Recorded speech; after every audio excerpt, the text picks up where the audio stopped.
Hello friends, हम चल रहे हैं बाबा नीम करौरी आश्रम के दर्शन के लिए।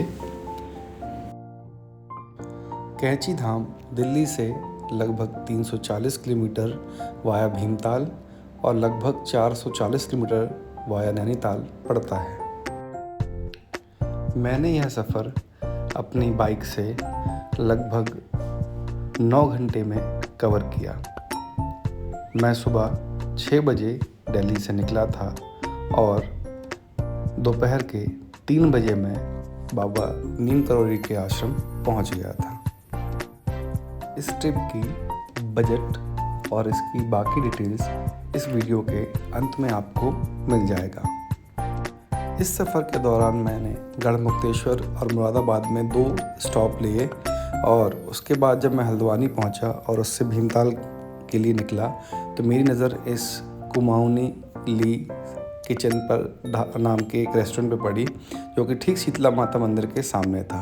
यहाँ पे काफ़ी टेस्टी फूड मिलता है।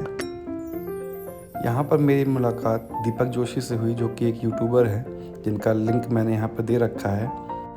यह रेस्टोरेंट इन्हीं का है और इन्होंने मुझे आगे के सफ़र की काफ़ी सारी जानकारियाँ दी।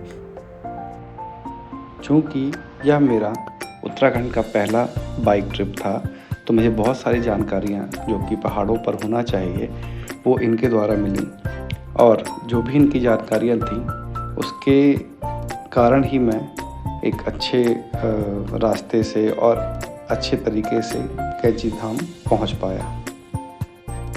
रास्ते में काफ़ी सुंदर सुंदर नज़ारे थे और काफ़ी हरियाली थी। कुछ जगह पर मैंने रुककर वहाँ की खूबसूरती को निहारा और फिर मैं आगे बढ़ गया। यहाँ से ही कोहरा शुरू हो गया था। ऐसा लग रहा था जैसे कि मैं बादलों के बीच से निकल रहा हूँ और सफ़र का एक अलग ही अनुभव मुझे हुआ। ये पहली बार था कि मैंने ऐसे हालातों में बाइक चलाई थी। फिर भी मुझे पता था कि अगर आप अपनी स्पीड पर कंट्रोल करेंगे और रास्ते पर ध्यान से चलेंगे तो आपको कोई दिक्कत नहीं आने वाली है। क्योंकि बहुत ज़्यादा ट्रैफिक नहीं था रोड पर, तो मुझे वहाँ तक पहुँचने में कोई दिक्कत नहीं हुई। बीच बीच में हल्की बारिश सफ़र के आनंद को और बढ़ा रही थी, और जिस अनुभव के लिए मैं इस सफ़र में आया था अब मुझे उसका एहसास होने लगा था। जैसे जैसे मैं आगे बढ़ रहा था वैसे वैसे ऊंचाई बढ़ती जा रही थी और बादलों का जो घनत्व है बढ़ता जा रहा था। मुझे उन अंकल ने ये भी बताया था कि आप अगर कैंची धाम जाएंगे तो हो सकता है कि आज आपको वहाँ पर रुकने के लिए जगह ना मिले, तो आप भीमताल या भुआली में दोनों में से किसी भी जगह स्टे कर सकते हैं और सुबह जाके दर्शन कर लें। पर जब मैं भुआली पहुँचा तो मुझे लगा कि क्यों ना बाबा जी के आश्रम चलें, क्योंकि वहाँ से बहुत ज़्यादा दूर नहीं था, लगभग 8 किलोमीटर का ही डिस्टेंस था। तो मैंने सोचा कि चलिए ठीक है, एक बार रिस्क लिया जाए, हो सकता है वहाँ पहुँच के मुझे बाबा जी के आशीर्वाद से रहने को जगह मिल जाए। जैसे जैसे मैं कैंची धाम की तरफ बढ़ रहा था मेरे अंदर एक नई ऊर्जा और एक अलग ही अनुभूति हो रही थी। मैं बस चाहता था कि कितनी भी जल्दी मैं वहाँ पहुँच जाऊँ और बाबा जी के आश्रम पहुँचकर उनके दर्शन प्राप्त करूँ। भुआली पहुँचते पहुँचते लगभग 1:30 बज गया था, और चूँकि वहाँ से मुझे पहुँचने में बहुत ज़्यादा समय नहीं लगना था, इसलिए मैं बीच में रुकते रुकते वहाँ पहुँचा और लगभग 3 बजे के आसपास मैं कैंची धाम पहुँच चुका था। आप देख सकते हैं सामने ये कैंची धाम का रास्ता है, जो कि काफ़ी सुंदर है।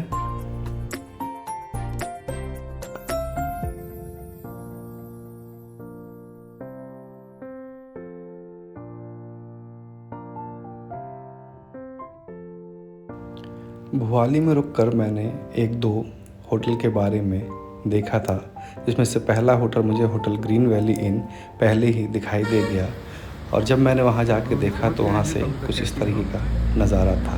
पर वहाँ पर रुकने की व्यवस्था मुझे उतनी अच्छी नहीं लगी। वहाँ पे डॉर्मेट्रीज़ भी थी जो कि उतनी साफ़ सुथरी नहीं थी। तो मैंने अपना इरादा बदला और मैं और नीचे जहाँ आश्रम है उसके सामने चला गया। वहाँ पर जाने के बाद में मुझे कुछ होम स्टेज़ दिखे जिनकी जानकारी आपको वीडियो के एंड में मिल जाएंगी। और हम पहुँच चुके थे श्री कैंची धाम बाबा नीम करोली जी महाराज के आश्रम में। लोगों की भीड़ लगी हुई थी, एक लंबी लाइन थी, क्योंकि अभी मुझे अपने लिए एक होम स्टे ढूंढना था। और मैं पहुंचा कृष्णा लक्षित होम स्टे कैंची धाम, जिसका मोबाइल नंबर आपको यहाँ देख सकते हैं। मुझे यहाँ स्टे करने के लिए लगभग 700 रुपये का भुगतान करना पड़ा। सुविधा बहुत अच्छी तो नहीं थी, पर इतना था कि आप अगर दर्शन करने के लिए आए हैं तो थोड़ा बहुत एडजस्ट करना पड़ता है। ये बाबा जी के आश्रम के पास में ही था। और मैं पहुँच गया हूँ यहाँ बाबा नीम करोली जी के आश्रम। अभी संध्या दर्शन किए हुए हैं। कल सुबह की आरती की तैयारी है। कल सुबह 5:30 बजे उठकर यहाँ पर प्रथम वंदन करने की कोशिश की जाएगी। आशा करते हैं कि दर्शन मिलेंगे और सुबह आरती में शामिल होने का भी मौका मिलेगा। आप देख सकते हैं पीछे कितना मनोरम दृश्य है।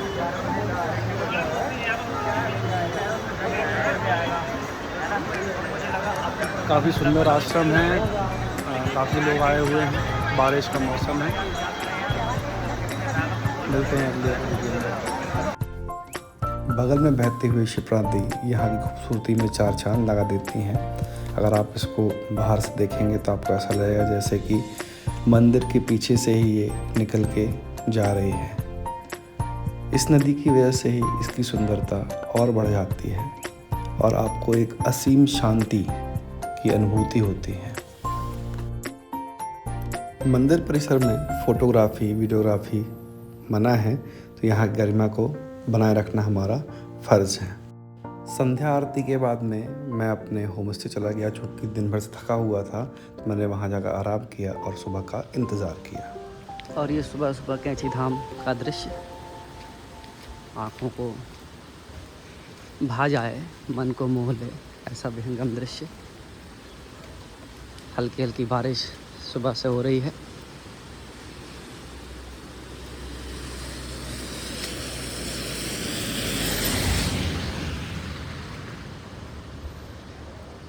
इसके आसपास होम स्टेज बने हुए हैं।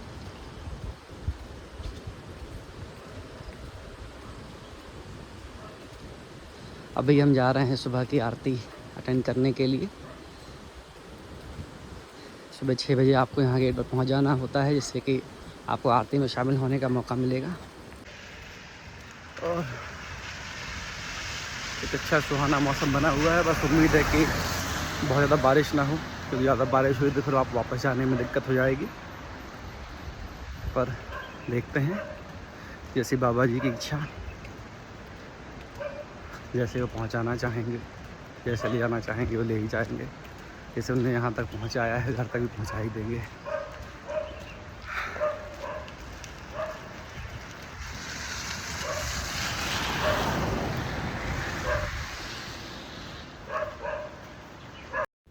जब मैं आश्रम पहुंचा तो मैंने देखा कि अभी वहाँ पर कोई भी नहीं आया हुआ था।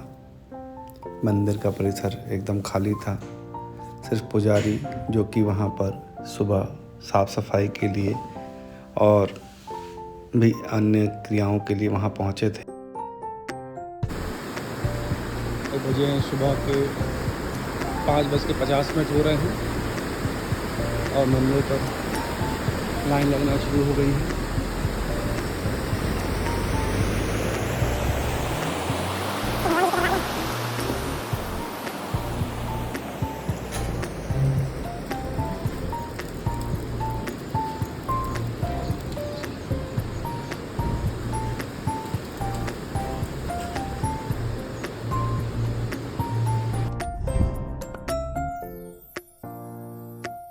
मैं भाई साहब से फ़ोटो खिंचवा ही रहा था कि मैंने देखा कि एक छोटा सा बंदर जो कि बाबा नीम करोली आश्रम के ऊपर बैठा हुआ था, उसको देखकर मुझे हनुमान जी के वहाँ पर होने का एहसास हुआ। आप भी देख सकते हैं। चूँकि मंदिर परिसर में मोबाइल अलाउड नहीं है, तो मैंने मोबाइल जेब में रख दिया। मंदिर से बाहर आने के बाद मैंने कुछ और वीडियोस और फोटोज़ लीं और अपनी यादों के साथ मैं अपने आगे के सफ़र पर निकल जाऊँ, क्योंकि मुझे यहाँ से अब आगे मुक्तेश्वर की तरफ जाना था।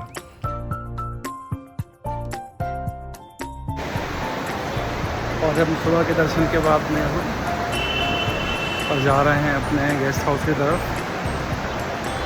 और इस तरीके से हमारी की यात्रा, पहली यात्रा पूरी होती हुई। कल शाम को भी अच्छे से दर्शन हुए, आरती प्राप्त हुई। आज सुबह भी आरती प्राप्त हुई। आरती ख़त्म होने के बाद मैं यहाँ के बाज़ार से होता हुआ अपने स्टे की तरफ जा ही रहा होता हूँ, तो मुझे कुछ यहाँ होम स्टे दिखते हैं जिनकी जानकारियाँ मैंने आपको यहाँ पर उनके रेट वगैरह दे दिए हैं। और आप कहेंगे तो मैं अपने लिंक में भी इनकी जानकारियों को शेयर कर दूँगा। इनके मोबाइल नंबर आपको ऑनलाइन भी मिल जाएंगे। चूँकि यहाँ पर रहने की व्यवस्था कम है, होम स्टेज़ कम है यहाँ पर, तो आप पहले से उनसे अपनी बुकिंग करके ही यहाँ पर आएँ, क्योंकि आप जब बुकिंग करके नहीं आते हैं तो आपको यहाँ पर बहुत बढ़े हुए रेट मिलते हैं, जिससे कि फिर आपको समस्या होती है। अगर आप अपने परिवार के साथ आते हैं तो ये विशेष ध्यान दें कि आप पहले से ही इनसे बुकिंग करवा लें। यहाँ पे निर्मल होम स्टेज, संपूर्ण home stage, Mohan home stay, hotel green valley और एक यहाँ पर अच्छा होटल भी है जिसकी जानकारी मैंने आपको आगे दे रखी है, जिसका नाम है होटल कासा माउंट। अगर आप अपनी पर्सनल कार से आते हैं तो यहाँ पर पार्किंग की सुविधा भी दी गई है, जिसका शुल्क यहाँ पर 50 रुपये से लेके 100 रुपये तक है। दिल्ली से कैंची धाम तक आने की पूरी आइटिनरी को मैंने वीडियो के अंत में शेयर किया हुआ है कि आपको यहाँ पर कितना खर्चा आएगा, आपका बजट क्या होना चाहिए और होम स्टेज वगैरह के रेट क्या हैं, आपका यहाँ के मील्स में कितना खर्चा होना है, अगर आप बाइक से आते हैं तो उसका खर्चा कितना होगा आपका, और आप अगर बाई ट्रेन और बाई बस यहाँ पर पहुँचते हैं तो उसमें आपको कितना खर्चा करना पड़ेगा। कैंची धाम आने के लिए आपको हल्द्वानी से डायरेक्ट बस मिल जाती है, क्योंकि हल्द्वानी में ही इनका बस स्टैंड है, जहाँ से कैंची धाम आने के लिए आपको 105 रुपये का किराया देना पड़ता है। सारा स्टेट मैंने वीडियो के अंत में दिया हुआ है। और हम जा रहे हैं अपने होम स्टे की तरफ। क्योंकि कल मैं आया था तो बहुत ज़्यादा भीड़ थी यहाँ पर, इसकी वजह से होम स्टे थोड़ा दूर रहना पड़ा।